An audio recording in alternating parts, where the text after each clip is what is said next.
Қала сәулетін кетіріп, қасбеттері талапқа сай емес ғимараттардың иелеріне ірі көлемде айыппұл салынуы мүмкін. Бұл туралы қаланы көркейтуді бақылау мақсатында құрылған жұмыс тобының мүшелері мәлімдеді. Бұл жөнінде тілшіміз Райгүл Еншібайқызы. Қала әкімінің орынбасары Айгүл Арынғазиева бастаған топ алдымен тұрғындар қалашығындағы жұрт көп шоғырланатын қоғамдық орындарға барды. Кәсіпкерлік нысандарының сыртқы келбетімен ілінген жарнамаларына назар аударды. Тұрғындарға қызмет көрсетіп отырған кейбір сауда орындарының шаң басқан есік терезелеріне және маңдайшалардың дұрыс жазылуына қатысты ескерту жасалды.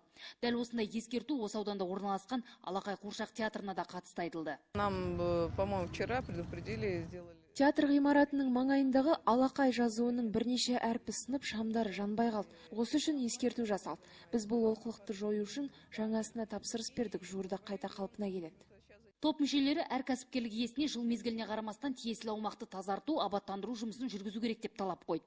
Яғни айналасын ретке келтіріп, қоқыс жәшіктерін қойып ғимаратты жарықтандыруы тиіс. Ал жарнама міндетті түрде заң талаптарының шеңберінде ілінуі қажет. Я думаю, что мы должны все задуматься о том, чтобы наш город стал красивым. Қала бәріміздің ортақ үйіміз, сондықтан оны таза ұстау әрбір тұрғынның міндеті. Және бұл біздің патриоттығымызды көрсетеді. Көпшілікке үлгі болу үшін алдымен халыққа қызмет көрсетіп отырған мекемелерді жөндеуіміз қажет. Сауда орындарының, кәсіпорындар мен мекемелердің басшылары желтоқсандағы маңызды мерекелерге байланысты ғимараттарды безендіруді де ұмыт қалдырмауы тиіс.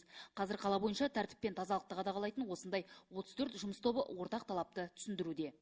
Райгүл Еншібайқызы, Аманжол Айтмағамбетов, Қазақстан, Ақтөбе.